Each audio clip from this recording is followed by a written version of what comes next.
si alguno fuere sorprendido en alguna falta, vosotros que sois espirituales, aquellos que están dirigidos por el Espíritu, restauradle con espíritu de mansedumbre, considerándote a ti mismo, no sea que tú también seas tentado. Así que el apóstol habló aquí de dos vidas.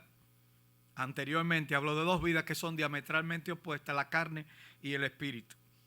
Y la exhortación fue andar en el espíritu. Entonces aquí dice, ustedes que son espirituales, entonces ¿qué van a hacer? Esa es la idea que hay aquí.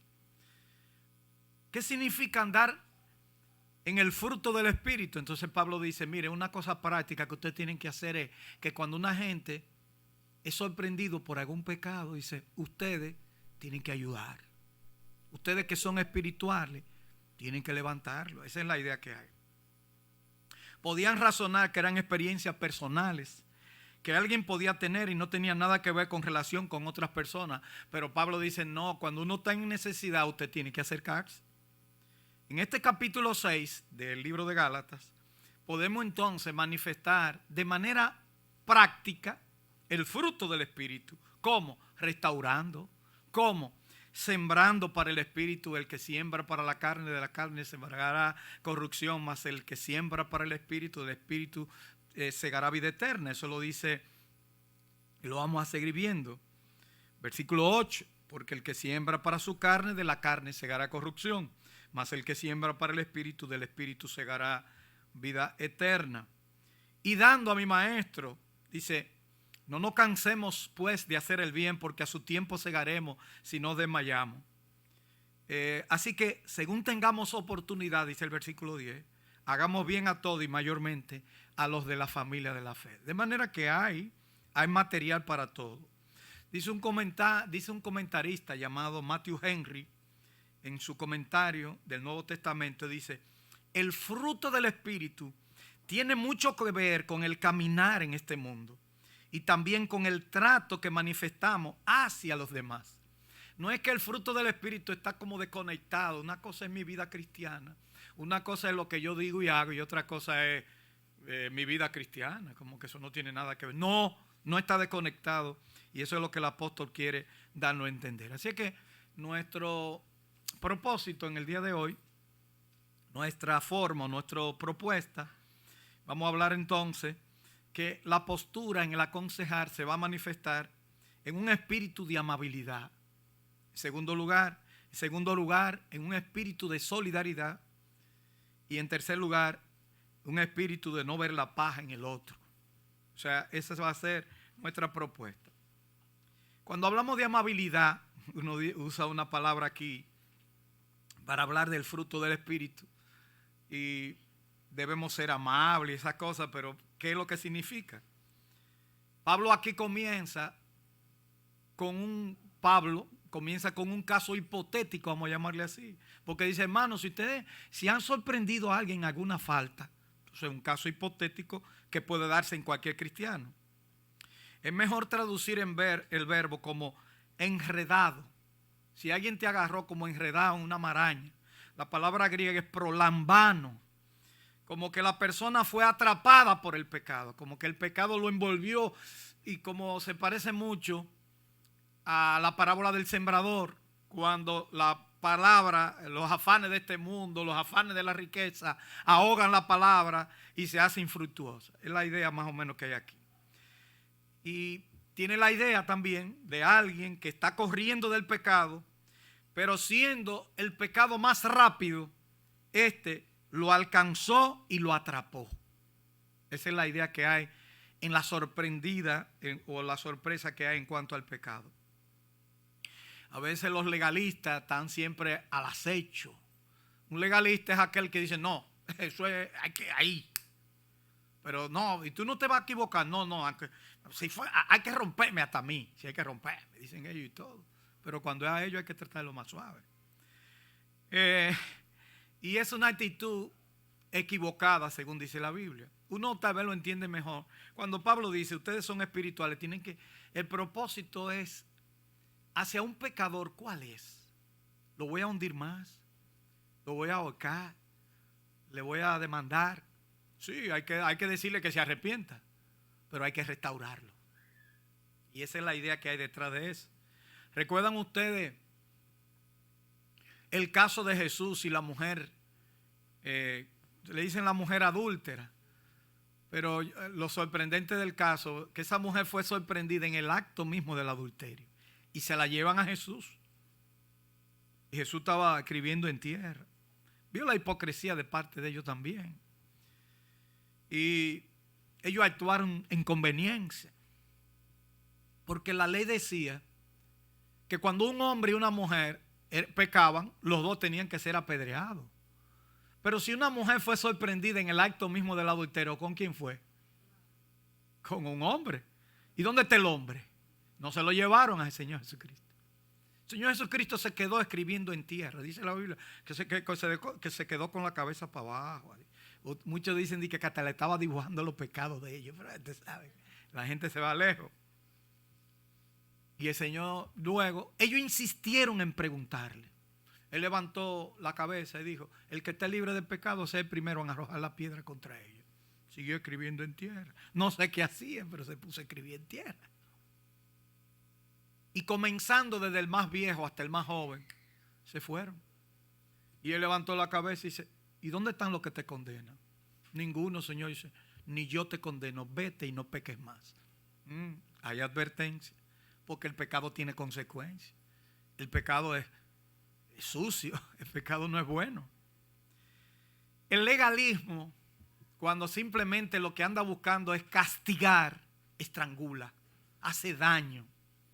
El legalismo no da la oportunidad como un hombre espiritual, como la Biblia nos señala, que si tiene como propósito claro, o sea, el legalismo no tiene claro, pero el espiritual sí tiene claro el propósito de restaurar al hermano que ha pecado. Esa es la idea que hay detrás de todo esto. Y por eso vemos la explicación de la palabra restaurar. El uso de esa palabra es una palabra griega. Sabe que se usaba para poner un hueso dislocado en su sitio. Se usaba, los griegos lo usaban para eso. Restaurar significaba como poner el hueso derechito, ponerlo en su lugar. Si la articulación se salió, ponerla en su lugar. Y esa es la idea de restaurar. En el Nuevo Testamento, cuando se utiliza en el griego del Nuevo Testamento, se utilizaba para reparar las redes en los pescadores. O sea, fíjense ustedes que restaurar tiene como fondo, tiene como meta, sería la palabra correcta, el arreglar algo. ¿Entienden? Algo que está descompuesto. El restaurar a un cristiano en pecado es traerlo a un arrepentimiento y a un andar en el Espíritu. Y por eso el apóstol dice: ustedes son espirituales, ustedes andan en el Espíritu, pero una de las funciones de aquellos que andan en el Espíritu es ayudar a aquel que cayó en pecado, o que fue enredado, o el pecado le ganó. Esa es la idea, porque hay varias palabras ahí que es lo que significa en ese sentido. La meta es confrontar al pecador con su pecado, pero como ya decíamos, traerlo a los pies del Señor. Así que, no sé, no tenemos... Muy bien. Debe ser restaurado con amabilidad. Vamos a poner el primer punto. Después de haber explicado qué significa restaurado, todas esas cosas. Dice el versículo 1: hermanos, si alguno fuere sorprendido en alguna falta, vosotros que sois espirituales, restauradle con espíritu de mansedumbre. No que le diga, díselo al pastor, o díselo al vecino, o tráelo en oración: hermano, oren por el hermano fulano que yo lo vi allí en la esquina haciendo tal cosa. No, no es así que dice la Biblia. El texto nos dice claramente: si ustedes vieron a algo sorprendido en alguna falta, vosotros que sois espirituales, una persona espiritual, un hermano de la iglesia que se considera espiritual, dice el texto, tiene que restaurar a esa persona. Ese hueso que se ha dislocado, esa red que necesita ser reparada con espíritu de mansedumbre. Interesante todo lo que aparece aquí. Espíritu, dice la NBI, dice con espíritu humilde. Me llama mucho la atención eso. Pablo usa esta palabra como una necesidad para aquel que confronta a algún hermano en la fe que ha caído. Muchas veces los cristianos confrontan carnalmente, en la carne. Entonces Pablo habló anteriormente lo que significa las manifestaciones de la carne. Y luego habló del fruto del Espíritu. Entonces Pablo dice, ten cuidado con tú confrontar a alguien en la carne, con una actitud de vanagloria. Ven acá, ¿por qué tú hiciste eso? ¿Qué es lo que tú te apenas? Y usted se siente como que mayor que el otro por eso. Pero el texto dice, considérate a ti mismo, no sea que tú también te toques. Tú también seas tentado. Con una actitud de irritación en vez de ayudarlo, que está echándole vinagre en la herida. Y cuando uno va a enfrentar a una persona que ha pecado, lo primero, ustedes que son espirituales, no tiene que ser pastor necesariamente. Puede ser un hermano. Si usted tiene que ayudarle primero. Si usted fue que lo vio, enfréntelo, en este caso. Pero haciéndolo como dice el texto. Usted tiene que enfrentar al hermano a la palabra de Dios. No lo enfrente a su personalidad. No lo enfrente a mí. No, ¿qué fue lo que tú hiciste? ¿Por qué tú hiciste eso? No, tú tienes que decirle, mira mi hermano, la Biblia dice esto. Tú estás en una condición que caíste en esto porque mira, eso viola lo que dice la palabra de Dios. Y tú estás andando incorrectamente. Y yo como un hermano que quiero ayudarte, que también puedo caer en eso un día, te quiero decir, mira, cambia esa actitud, yo quiero ayudarte en ese sentido. Y usted comienza a hablar. Ese hueso que está dislocado. Ahora aparece una palabra aquí, falta. Una palabra que falta. El vocablo que aparece aquí es parántoma del griego, que significa caída, la cual puede ser una caída como inesperada, y se distingue de otra palabra que supone, por ejemplo, de parábasis, que supone transgresión, que supone una intención deliberada como tal. Así que eso es lo que significa sorprendido en alguna falta. Es decir, que por debilidad caiga en algún pecado del cual se consideraba que estaba preservado de este. Esa es la idea que hay detrás de esta palabra, sorprendido en alguna falta. Es una palabra difícil de explicar. Tuve que buscar todos los comentaristas y los que sabían del idioma para uno poder auxiliarse. Es una exhortación o confrontación, o en una exhortación. La palabra exhortación significa que usted llame a alguien y le eche el brazo. Usted va a su lado y habla con esa persona. Es una exhortación. Una confrontación puede ser ya cuando tú como que lo hace entrar en razón, que tiene que decir palabras duras muchas veces. Y por eso tenemos que tener esto. Ahora uno se pregunta, ¿vamos a confrontar a alguien que ha caído en una falta donde nosotros nunca caeremos? O sea, tenemos que preguntarnos, ¿yo voy a caer en alguna falta alguna vez como la misma que se cayó? Yo creo que ahí es lo que el apóstol quiere enfatizar. Fíjense que usa también un fruto del Espíritu. Porque dice, restauradle con espíritu de mansedumbre. ¿Qué es la mansedumbre? Lo vimos en el capítulo anterior. Amor, gozo, paz, paciencia, benignidad, bondad, fe, mansedumbre y templanza. Es uno de los frutos, pero que en singular. Y por eso es tan difícil yo decirle a ustedes los frutos, porque la Biblia dice el fruto, como si fuera uno solo, pero menciona 9 cosas. Amor, gozo, paz, paciencia, benignidad, bondad, fe, mansedumbre y templanza. 9 cosas. Es una arrogancia cuando usted va a ayudar a otro y usted no se considera. Y eso opaca a Dios y opaca la misericordia de Dios. El problema del orgullo se resuelve cuando pensamos que nosotros podemos también caer cuando somos tentados. Si usted piensa en que usted puede caer, usted va suave. ¿Entiende la idea? Entonces usted no se cree el papaúpe la matica, como dicen aquí, o la mamá de Tarzán o el ombligo del mundo. No se cree nada de eso. Los más misericordiosos son los que han pasado por experiencias similares y les dicen, yo sé lo que tú estás pasando. A mí me pasó una vez y me metí en esa deuda, porque hay muchas cosas. No todo pecado es sexual, ni todo pecado es esto y aquello. Hay otro tipo de pecado, de mal humor, de situaciones, o, como en este caso, de una persona que se metió en una deuda y tiene con qué pagar porque tiene muchas cosas, tiene bienes. No es lo mismo que Juan Vila tenga una deuda de 13 millones de pesos que una persona que sea un empresario próspero que tenga una deuda de 13 millones. ¿Usted entiende lo que quiero decir? Él va allí y dice, préstame un par de millones aquí, pero yo no puedo hacer eso. O Juan, mi hermano, tampoco, no sé. Pero tal vez un hombre próspero. De todos modos, no es lo mismo cuando una persona te dice, hermano, yo sé lo que tú estás pasando.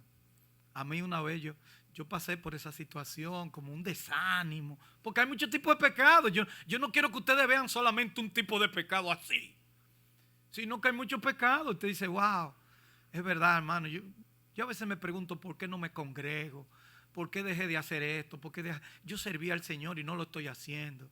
Entonces usted llama y le dice, hermano, ¿qué pasa? Considerándote a ti mismo. Y usted le dice, a mí me pasó una vez esto y aquello. Y esa persona hace así, abre los ojos y dice, ¿a ti también te pasó? Sí, pero el Señor me ayudó. Yo estoy aquí para ayudarte también. Aplicación número 1. Es bueno ponerse en el pellejo de los demás con una actitud humilde, nos dice otra traducción de la Biblia, como le dije. O sea, es lo primero que hay que hacer. En segundo lugar, no olvidar nunca cuál es el propósito del aconsejador espiritual. Restaurar al que ha sido sorprendido en pecado. Si usted no levanta a esa persona, si usted ese hueso no lo pone en su lugar, si usted no repara esa red que ha sido rota, entonces usted no ha logrado nada. Porque el propósito de todo enfrentamiento es la restauración de aquel que ha caído. No es hundiendo al que cometió la falta, es aligerarle la carga. Fíjense que ustedes notan aquí, en el versículo 2 dice, sobrellevad los unos la carga de los otros y cumplid así la ley de Cristo, dice el versículo 2. Entonces ahí entramos en una situación, otra situación. Yo lo puse aquí, debes restaurar con un espíritu de solidaridad. En otras palabras, yo te ayudo a llevar esa carga. Yo te voy a ayudar, porque hay cargas que son suyas, pero hay cargas que no son suyas, que yo te puedo ayudar, ¿entiendes la idea? Yo no puedo llevar tu pecado, pero yo te puedo ayudar a salir de ese pecado. En ese sentido te aligero la carga. Pero aquí aparecen dos palabras para carga, porque en el versículo 5 también termina con carga, y eso lo vamos a aclarar. Porque entonces dice, por un lado dice, sobrellevar los unos la carga de los otros. Y en el versículo 5 dice, porque cada uno llevará su propia carga. Y dice, ven acá, ¿qué parece? Dice que llevemos la carga de los otros y que lo ayudemos, pero cada uno lleva su propia carga. Son dos palabras diferentes que hay ahí para referirse a un tema que tiene que ver con la carga, pero no todas son de la misma manera. Así que el segundo punto, debe restaurar con espíritu de solidaridad, ponerse, como decíamos en la aplicación, en la ropa o en la piel, en el pellejo, en el zapato, lo que usted quiera, de los demás. Ayúdense, dice la Biblia en paráfrasis, dice, ayúdense mutuamente a soportar las dificultades y así cumplirán la ley de Cristo. Miren cómo dice esa traducción. Es una Biblia parafraseada, pero es interesante. Dice, ayúdense mutuamente a soportar las dificultades y así cumplirán la ley de Cristo. No es lo mismo que usted tenga una deuda, que caíste en una situación que hasta están hablando con la familia, están hablando de llevarte a la prisión o someterte a la justicia, y tú estás en una situación en que un hermano diga, hermano, ¿cuál es su deuda? Yo le voy a ayudar con esto. Ah, está bien. Y otro dice, dígase, yo no tengo, pero puedo orar por ti. Y esa persona puede salir. Tú puedes ayudar esa carga de esa persona. Porque todas las cargas no son iguales. Repito. Posiblemente muchos ven, dice que fue sorprendido en alguna falta. Otra traducción dice sorprendido en un pecado. La idea es que parece que el pecado le gana la carrera, como se ve aquí en el texto. La ley de Cristo es llevar la otra milla. Es poder levantar al que está siendo tentado y considerarte a ti mismo. no quiere decir que tú le resuelves el problema. Yo de por sí tengo una política de ayudar a veces, pero a veces me siento incómodo cuando, no sé si le ha pasado, pero a mí me ha pasado, gente que tenía una dificultad y usted le ayudó y después entonces se hace, como ellos no pueden cumplir, entonces después ni te saludan, ni vienen a la iglesia y se desaparece y tú dices, entonces yo quería hacerle un bien, pero la persona ahora no me saluda ni se me acerca y cree que fue un mal que yo le hice. Entonces hay que tener mucho cuidado y hay que pedir permiso para ayudar también. No atropelle a la gente que usted va a hacerle. Usted tiene que acercarse diciéndole, ¿y yo en qué te puedo ayudar? ¿Cómo puedo ayudarte? ¿Cuál es tu situación? Yo te puedo ayudar aquí. Si tú quieres, yo puedo hacer esto por ti. Tú eres que sabe. Pero no fuerce la jugada.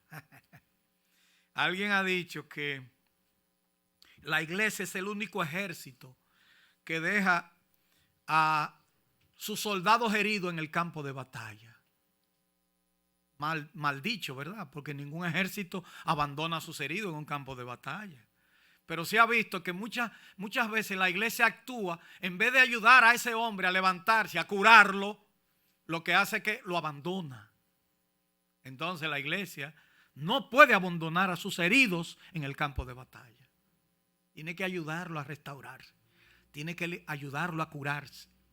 Se le ha llamado a eso a veces a la iglesia cuando actúa de esa manera el purgatorio protestante. Se lo ponen como en una cripta y entonces las personas no pueden ni ir ni hacer nada, absolutamente. Así que yo creo que es importante aprender entonces otras cosas en cuanto a este segundo punto. Si yo actúo con un contexto de solidaridad, sobrellevar los unos la carga de los otros, cumpliendo así la ley de Cristo. Porque el que se cree ser algo no siendo nada, dice, así mismo se engaña. O sea, ten cuidado si tú te crees más grande que el otro. Tienes que tener mucho cuidado. Así que, ¿cómo aplicamos esto? Primero, piensa en ti si estuviera en la misma condición del que está siendo sorprendido. Y si hubiese sido yo que estuviese ahí. Eso es ponerse en la situación del otro. Segundo lugar, ¿qué sucede normalmente con el que ha sido sorprendido en pecado? Críticas, murmuración. Por eso el énfasis recae sobre un hermano que se considera espiritual. El espiritual no puede caer en esa situación. Si es espiritual, entonces tiene que ayudarle, sobrellevar y ayudarle a levantarse. Recuerden, no todos los pecados son iguales. Y no todos. Yo no puedo llevar los pecados del otro, pero puedo ayudarle a salir, a restaurarse, hermano. ¿Entiende la idea, verdad? Yo no puedo pecar por ti, ni puedo, no, vamos a hacerte un banco para resolver ese problema. Vamos a meternos allí, ve calladito. Eso no es nada. Yo soy Robin Hood. Yo le doy a los pobres, les robo a los ricos, pero eso no.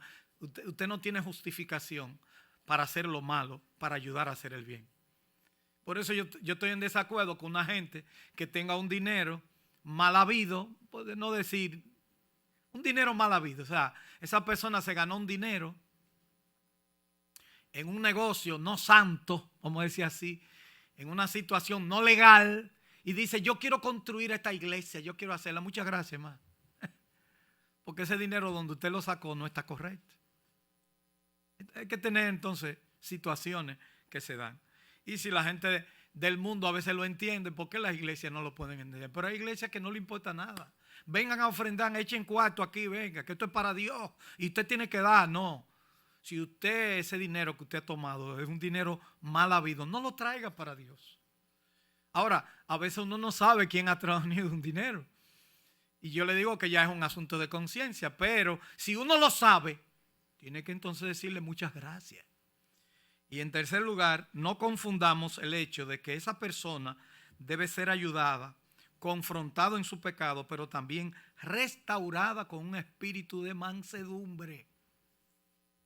Manso, no tiene usted por qué estrujarle en la cara y ahora caíste en el mismo pecado. ¿Y qué es lo que tú te has creído? Tú nada más vives en lo mismo. Bueno, hay situaciones que usted podría tener que enfrentarlo, pero usted tiene que decir, yo te digo esto porque yo quiero ayudarte. La Biblia dice, siempre hay que decir así, lo que dice la palabra. No le enfrente a usted en su carácter.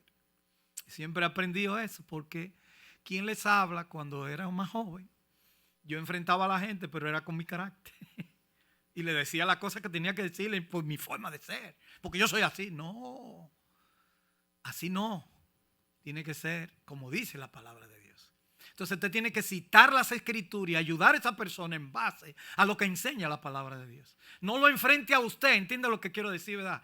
No le enfrente a usted como persona, enfrente a la gente su pecado a la palabra de Dios. Y la persona se va a ver y diciendo, wow, es verdad, tú tienes razón. Yo he pecado a la palabra. Y ahí viene entonces que hay que restaurar tomando en cuenta la paja, ¿verdad? El ojo ajeno, como dice. En el versículo 4 y 5 dice, así que cada uno someta a prueba su propia obra y entonces tendrá motivo de gloriarse solo respecto de sí mismo y no en otro, porque cada uno llevará su propia carga. Dice otra versión, que cada uno examine su propia conducta y sea la suya, sin compararla con la del prójimo, la que se le proporcione motivo de satisfacción. Usted no tiene que estar comparándose con los demás. Pero usted entonces, cuando está satisfecho, que usted puede ayudar al otro. Y ahí dice, pues cada uno llevará su propia carga. Parece aquí que entonces, como yo le decía, que carga otra vez una contradicción con la carga anterior. Porque en la carga anterior yo podía ayudarle, pero aquí esta carga me dice que cada uno lleve su carga. ¿Qué hago? Dice usted, aquí hay una contradicción en la Biblia, dice usted. Si se compara con el versículo 2, es una carga tan pesada que debe ser ayudado. En el versículo 5 es una carga liviana y en el griego son dos palabras diferentes. La idea es que cada creyente tiene responsabilidades personales delante de Dios o con Dios mismo. El vocablo por carga aquí no es como en el versículo 2, es la palabra varos.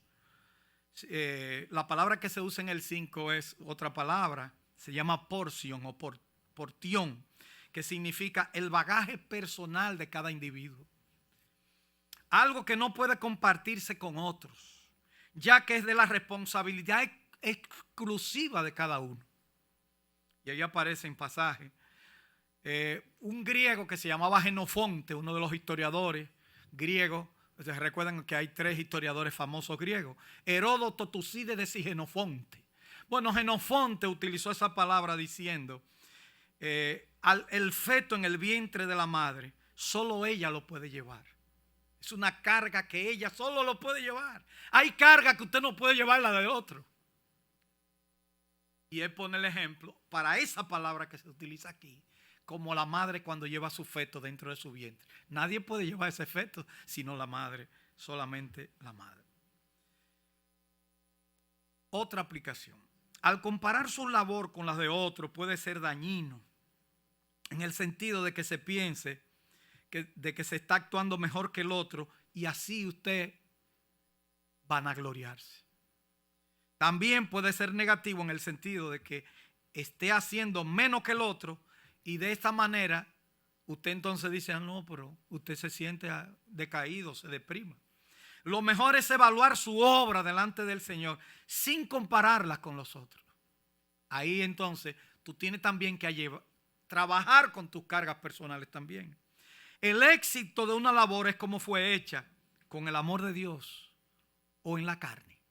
O sea, depende, hay 2 opciones. O se hace como fruto del Espíritu o se hace como una manifestación de la carne. ¿Qué es lo que recuerdan ustedes las manifestaciones de la carne? En el capítulo anterior, manifiestas son las obras de la carne, que son adulterio, fornicación, inmundicia, lascivia, idolatría, hechicería, enemistades, pleitos, celos, ira, contienda, disensión, herejía, envidia, homicidio, borrachera, orgía y cosas semejantes a este. Es decir, que hay licencia para poner más,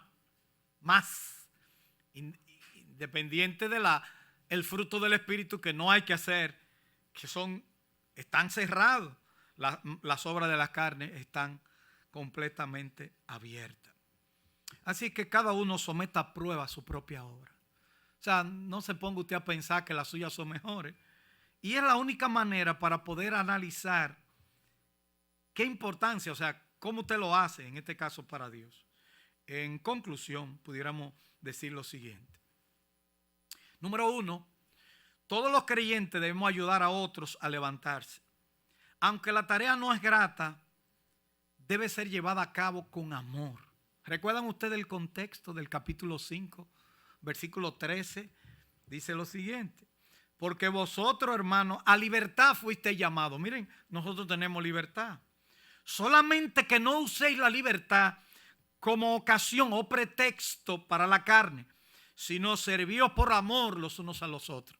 Mire que Pablo mantiene un equilibrio interesante. No, es mi libertad.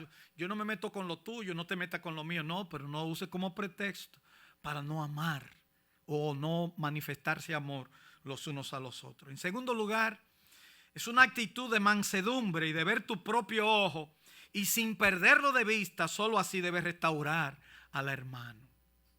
O sea, tú tienes que, en un espíritu de mansedumbre, dice el texto, considerándote a ti mismo, viendo qué me pasaría. Hay personas que son fáciles de enfrentar, malo es cuando son los hijos de ellos. Mejor enfrentar al papá y la mamá y no a los hijos, porque entonces la mamá y el papá sí se ponen incómodos. Pero si usted lo enfrenta a ellos, tal vez a veces es más fácil. Así que hay que tener mucho cuidado cómo se enfrentan las situaciones de los pecados de la persona. En tercer lugar, cada creyente tiene que llevar su propia carga, pues esto implica que tienes responsabilidades con Dios. Cuando son cargas que solamente son inherentes, son propias tuyas, que tú tienes que llevarlas. Por ejemplo, yo no puedo criar los hijos tuyos. Yo no puedo hacer eso. Yo te puedo dar un consejo, cómo criarlo mejor, pero yo no puedo criar tus hijos. Y hay que ser muy cuidadoso como también se dé consejo. Porque hay cosas que Dios te la ha dado a ti, esa oportunidad. Los padres, los abuelos no tienen que criar los hijos a sus hijos, vamos a decirlo así. No tienen que criar sus nietos. Pero, y hay que tener cuidado, los padres tienen que decirle a sus padres: déjame criar mis hijos. Porque a veces ellos dependen. Hay algunos abuelos que si son como mi abuela Mantina, mire, ella tenía favoritismo y todo, pero cuando había que majarla, nosotros en el pasado, muchos de nosotros nos criamos con abuelas que también estaban, o sea, mi mamá y mi abuela estaban, o sea, nosotros tuvimos un privilegio que a veces teníamos varias gente vieja al lado de nosotros. Pero hay algunos abuelos que no son apoyadores. Hay abuelos que son duros. Mi abuela no era apoyadora. Y después era la que hacía la supervisión de como de sargento de la guardia. Vamos a ver, usted se bañó. Y le pasaba la mano por la oreja a ver si tenía sucio. Estos muchachos hay que desollinarlos y comprar un musú. Los dominicanos saben lo que es un musú. Y nos bañaban en filita, uno por uno, para quitarnos la cota, el sucio viejo. Era así. Pero no todos los abuelos son iguales, ¿verdad? Otra cosa, la tarea no es grata, pero comienza a velar desde ahora por tu hermano que está a tu lado. Primero orando, segundo con espíritu de mansedumbre. Si tú ves que está en algo, no sea tan espiritual, no lo traiga al culto de oración. Oren por el hermano Marcelo. ¿Y qué le pasa a Marcelo? Hay un problema, pero oren por él. Ya lo hiciste mal. Tenía que hablar con Marcelo. Porque si lo traíste, o tú puedes decir, oren por un hermano, que yo no voy a decir su nombre, que está pasando una situación difícil. Ahí por lo menos está anónimo. Pero cuando tú dices nombre, porque hay hermanos que están orando, que a veces no se le ha dicho que oren por eso en público. Y oran en público y dicen el nombre y todo. Tú sabes que el hermano fulano está pasando. Eso no es una oración bien, porque usted está diciendo algo que debe hacerlo en privado. Porque la Biblia habla de la confrontación. El Señor Jesucristo nos dio una idea. Dice, cuando un hermano peca contra ti, dice, ve y repréndele estando tú y él solo. Si te oyere, no hay problema. Si no te oyere, dice, busca 1 o 2 testigos. Si no oyere, o 2 o 3, no importa. Si oyere, no hay problema. Si no oyere, dice, bueno, ya esta persona no tiene remedio. Díselo a la iglesia. Y si la iglesia dice, ¿qué pasa? O la iglesia le dice, y esa persona ya se endurece y no quiere obedecer, dice, tenlo por gentil y publicano. Pero ustedes entienden, es un proceso. Yo trato de aplicar eso a veces en la práctica, que no es de la iglesia. Y a veces la gente te malinterpreta. Pero es así. Yo a veces se lo enseño a los más jóvenes, a algunos médicos que son más... Ya yo soy viejo, como quien dice, comparado con muchos muchachos, ¿verdad? Que entran ahora a la carrera o que están comenzando y tienen un carguito. Y ustedes ven que yo estoy por encima de ellos y tengo que decirle, no, tú tienes que hablar primero en privado, hacerle una amonestación, no alante de la gente. Porque esa persona tú le estás sacando más el orgullo y se da cuenta que tú no lo quieres ayudar, tú lo que quieres es hundirlo. Entonces todas esas cosas, aplíquelo. No solamente en la iglesia, aplíquelo en todo. Y usted se va a dar cuenta cómo funciona eso en la vida de los demás. Y el texto nos dice a nosotros que el propósito es restaurar. Si usted se va a llevar algo para su casa es cuando usted le da una corrección a sus hijos, cuando usted le dice a alguien a otro, ¿para qué es? Para que se sienta más mal. No, es para que cambie. Es para restaurar.